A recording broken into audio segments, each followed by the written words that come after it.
ദൈവസന്നിധിയിലായിരിക്കാൻ കർത്താവ് നമുക്ക് വീണ്ടും ഒരു പ്രഭാതം കൂടെ ദാനമായി തന്ന ദൈവത്തിൻ്റെ സ്നേഹത്തിനായി ദൈവത്തെ സ്തുതിക്കുന്നു. പെന്തക്കോസ്റ്റ് മെസ്സഞ്ചറിൽ കൂടെ പ്രഭാത സന്ദേശം കേൾക്കുന്ന എല്ലാ പ്രിയപ്പെട്ടവരെയും കർത്താവ് ധാരാളമായി അനുഗ്രഹിക്കുമാറാകട്ടെ. ഇന്നത്തെ നമ്മുടെ പ്രഭാത ചിന്തയ്ക്കായി തിരുവചനത്തിൽ നിന്നും ഒരു വേദഭാഗം വായിക്കാം. യെശയ്യാ പ്രവചനം 54-ാം അധ്യായത്തിൻ്റെ 17-ാം വാക്യം. നിനക്ക് വിരോധമായി ഉണ്ടാക്കുന്ന യാതൊരു ആയുധവും ഫലിക്കയില്ല. ന്യായവിസ്താരത്തിൽ നിനക്ക് വിരോധമായി എഴുന്നേൽക്കുന്ന എല്ലാ നാവിനെയും നീ കുറ്റം വിധിക്കും. യഹോവയുടെ ദാസന്മാരുടെ അവകാശവും എൻ്റെ പക്കൽ നിന്നുള്ള അവരുടെ നീതിയും ഇത് തന്നെയാകുന്നു എന്ന് യഹോവ അരുളി ചെയ്യുന്നു. ദൈവത്തിന് മഹത്വമുണ്ടാകട്ടെ.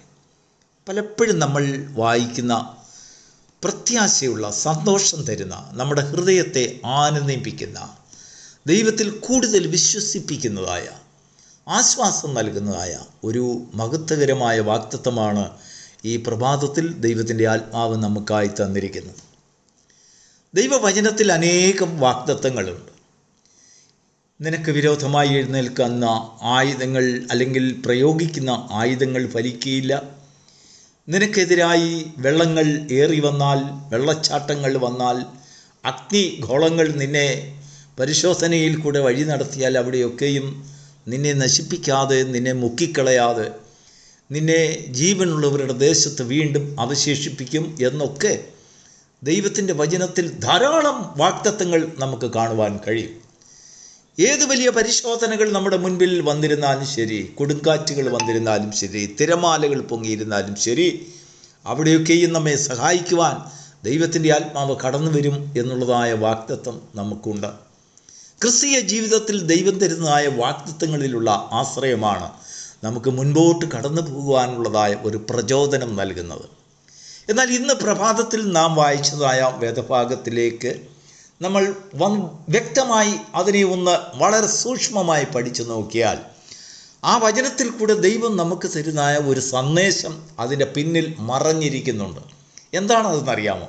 നിനക്ക് വിരോധമായി ഉണ്ടാക്കുന്ന യാതൊരായുധവും ഫലിക്കയില്ല എന്ന് ദൈവം പറയുമ്പോൾ, ദൈവത്തിൻ്റെ ആത്മാവ് നമ്മോട് ഒരു വാഗ്ദത്തമായി നമുക്ക് നൽകുമ്പോൾ അതിൻ്റെ അർത്ഥം ധാരാളം ആയുധങ്ങൾ നിനക്ക് വിരോധമായി പ്രയോഗിക്കപ്പെടും.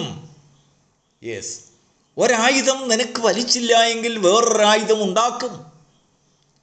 അതിൻ്റെ സാധ്യതകളെ ദൈവം മാറ്റിക്കളയുന്നില്ല. എങ്ങനെയാണ് നമുക്ക് അങ്ങനെ അത് മനസ്സിലാക്കുവാൻ കഴിയുന്നത്? അതേ അധ്യായത്തിൻ്റെ 16-ാം വാക്യത്തിലേക്ക് നമ്മളൊന്ന് കടന്നു വരുമ്പോൾ അവിടെ ഇങ്ങനെ എഴുതിയിരിക്കുന്നു: തീക്കനൽ ഊതി പണി ചെയ്ത് ഓരോ ആയുധം തീർക്കുന്ന കൊല്ലനെ ഞാൻ സൃഷ്ടിച്ചിരിക്കുന്നു. അതിനുശേഷം എഴുതിയിരിക്കുകയാണ്: നശിപ്പിക്കുവാൻ സംഹാരകനെയും ഞാൻ സൃഷ്ടിച്ചിരിക്കുന്നു. ദൈവത്തിന് സ്തോത്രം. എന്നാൽ നമ്മൾ ചിന്തിക്കുകയും ആഗ്രഹിക്കുകയും ദൈവത്തോട് പറയുകയും ചെയ്യുന്നത് എന്തായിരിക്കും? കൊല്ലനെ തന്നെ ഇല്ലാതാക്കണമെന്നായിരിക്കും ഒരു പക്ഷെങ്കിൽ നമ്മൾ പ്രാർത്ഥിക്കാൻ സാധ്യത. ഈ കൊല്ലനെ സംഹരിച്ച് കളയണമേ, ആയുധങ്ങൾ ഉണ്ടാക്കുന്ന കൊല്ലനെ നിർമൂലനം ചെയ്യണമേ, ഇല്ലായ്മ ചെയ്യണമേ, എനിക്കെതിരായി എഴുന്നേൽക്കുന്ന നാവിനെ കർത്താവെ നശിപ്പിച്ച് കളയണമേ. ദാവീദിനെ പോലെ പലപ്പോഴും നമ്മളങ്ങ് പ്രത്യേകമായി അങ്ങ് ചൂട് പിടിച്ച് ദൈവത്തോട് ചിലപ്പോൾ പറഞ്ഞേക്കും, പോരാടി പ്രാർത്ഥിച്ചേക്കും. നമുക്കെതിരായി എഴുന്നേൽക്കുന്ന എല്ലാ ശത്രുവിൻ്റെ അമ്പുകളെയും നശിപ്പിക്കണമെന്നൊക്കെ നമ്മൾ ദൈവത്തോട് പ്രാർത്ഥിച്ചേക്കും. ദൈവത്തിൻ്റെ ആത്മാവ് പറയുകയാണ്, ആ പ്രാർത്ഥന ദൈവം കേൾക്കുകയില്ല.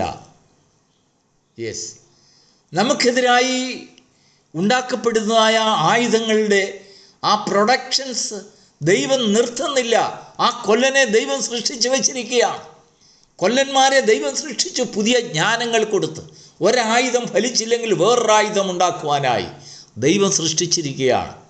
നിനക്കെതിരായി സംസാരിക്കുന്നതായ നാവുകളെ ദൈവം സൃഷ്ടിച്ചിരിക്കുകയാണ്. നിന്നെ സംഹരിക്കുന്നതായ ശക്തിയുള്ള നാവുകളെയും വ്യക്തികളെയും ദൈവം സൃഷ്ടിച്ചു വച്ചിരിക്കുകയാണ്. ഇതാണ് ദൈവത്തിൻ്റെ വചനം തരുന്നതായ ഒരു സന്ദേശം. എന്നാൽ ഇങ്ങനെ ആയുധങ്ങൾ സൃഷ്ടിക്കപ്പെടുന്നതിന് മുൻപിലും ഉപയോഗിക്കപ്പെടുന്നതിന് മുൻപിലും ദൈവത്തിൻ്റെ ദാസന്മാർക്കൊരവകാശമുണ്ട്. ആ അവകാശത്തെ നീ പ്രാപിക്കണം. എന്താണ് അവകാശമെന്നറിയാമോ? കൊല്ലൻ ഉണ്ടാക്കുന്നതായ എല്ലാ ആയുധങ്ങളും, സകല ആയുധങ്ങളും മാറി മാറി നിനക്കെതിരായി പ്രയോഗിച്ചാലും അത് ഫലിക്കാതിരിക്കത്തക്കവണ്ണം അവിടെ ഒരു തീമതിലായി ദൈവത്തിൻ്റെ ആത്മാവ് നിനക്ക് വേണ്ടി വെളിപ്പെടും. എന്നാൽ പലരിലും അത് ഉപയോഗിക്കപ്പെടുന്നു എന്ന് ലോകത്തിൽ ദൈവം കാണിച്ചു കൊണ്ടിരിക്കും. ദൈവത്തിൽ നിന്നുള്ളതായ അവകാശം ലഭിച്ചവരെയും അവകാശം ലഭിക്കാത്തവരെയും തമ്മിൽ ദൈവം ഈ ഭൂമിയിൽ വെച്ച് തന്നെ പല വ്യത്യാസങ്ങൾ കാണിക്കും. ദൈവത്തെ സേവിക്കുന്നവരും സേവിക്കാത്തവരും തമ്മിലുള്ളതായ വ്യത്യാസം. ഇസ്രായേൽ ജനത്തെ ദൈവം മിസ്രയീമിൽ നിന്ന് വിടുവിച്ചിരിക്കുന്ന ആ കാലയളവിൽ ദൈവത്തിൻ്റെ വചനത്തിൽ എഴുതിയിരിക്കുകയാണ്, തൻ്റെ ജനത്തിന് വിരോധമായി ഒരു നായ് പോലും അവരുടെ നാവ് ഉയർത്തിയില്ല, ഒരു നായ് പോലും കുരച്ചില്ലെന്ന് പോലും. ഇത്രയും വലിയ ജനക്കൂട്ടം മിസ്രയീമിൽ നിന്ന് പാതിരാത്രിക്ക് ഇറങ്ങി പുറപ്പെടുമ്പോൾ മിസ്രയീമിൽ ഉണ്ടായിരുന്ന നായ്ക്കളുടെ എല്ലാം വായ്കളെ ദൈവം മൂടി. ഫറവോൻ ഒരു മുന്നറിയിപ്പ് കൊടുത്തില്ല. ജനം ഇത്ര പെരുപ്പത്തോടുകൂടി ജനങ്ങളും കന്നുകാലികളും ഇറങ്ങിപ്പുറപ്പെടുന്നു എന്ന് ആർക്കും മനസ്സിലാകാതെ വണ്ണം ശബ്ദത്തിൻ്റെ മേൽ, നാവുകളുടെ മേൽ ദൈവത്തിൻ്റെ നിയന്ത്രണം വന്നു. അതുകൊണ്ട് ദൈവം മിസ്രയീമിലുള്ള നായ്ക്കളെയെല്ലാം മുടിപ്പിച്ച് കളയല്ല ചെയ്തത്, ആ നായ്ക്കളുടെ നാവിനെ ദൈവം മൂടിക്കളഞ്ഞു. ദൈവജനത്തിന് വിരോധമായി ഉപയോഗിക്കപ്പെടുന്നതായ ആയുധങ്ങൾ ഫലിക്കാതിരിക്കത്തക്കവണ്ണം ആയുധങ്ങളുടെ മൂർച്ചയെ, നിനക്ക് വേണ്ടി ഉപയോഗിക്കുന്ന ആയുധങ്ങളുടെ മൂർച്ചയെ ദൈവം നിഷ്ഫലമാക്കുന്നു, ഫലിക്കാതെ വരുന്നു. Praise the Lord. അതിനുശേഷം ദൈവം പറയുകയാണ്, ഇത് എൻ്റെ ദാസന്മാർക്ക് എൻ്റെ സന്നിധിയിൽ നിന്ന് കിട്ടുന്നതായ അവകാശമാണ്. നമ്മൾ പലപ്പോഴും ദൈവത്തിൽ നിന്ന് എത്രയോ വലിയ വലിയ കാര്യങ്ങളായിരിക്കും ചിന്തിക്കുന്നത്. ദൈവത്തിൽ ആശ്രയിക്കുന്നതിനാൽ നമുക്ക് എന്ത് കിട്ടും എന്നൊക്കെ നമ്മുടെ മനസ്സിൽ ചിന്തയുണ്ടാകും. ഭൂമി കിട്ടുമോ, പൊന്ന് കിട്ടുമോ, വെള്ളി കിട്ടുമോ, സമ്പത്ത് കിട്ടുമോ, എന്തെങ്കിലും മാന്യത കിട്ടുമോ? ഇല്ല. ദൈവം നിനക്ക് തരുന്നതായ അവകാശം ഓരോ ദിവസവും പ്രഭാതം മുതൽ പ്രദോഷം വരെ ധാരാളം ആയുധങ്ങൾ നീ അറിയാതെ നിനക്കെതിരായി പ്രയോഗിക്കപ്പെടുന്നു, സൃഷ്ടിക്കപ്പെടുന്നു. എന്നാൽ അത് നിൻ്റെ മേൽ പ്രയോഗിക്കുമ്പോൾ ദൈവം നിനക്ക് ചുറ്റും വേലി കെട്ടും, നിൻ്റെ കുഞ്ഞുങ്ങൾക്ക് ചുറ്റും വേലി കെട്ടും, നിൻ്റെ ഭവനത്തിന് ചുറ്റും വേലി കെട്ടും. തീമതിലായി ദൈവം നിനക്ക് വേണ്ടി എഴുന്നേൽക്കും. എന്നാൽ മറുഭാഗത്ത് ആയുധമുണ്ടാക്കുന്നവരെയും പ്രയോഗിക്കുന്നവരെയും ദൈവം അതുപോലെ സൃഷ്ടിച്ചു വച്ചിരിക്കും എന്നുള്ളതായ ഒരു ജ്ഞാനം ഈ പ്രഭാതത്തിൽ നാം പ്രാപിക്കണം.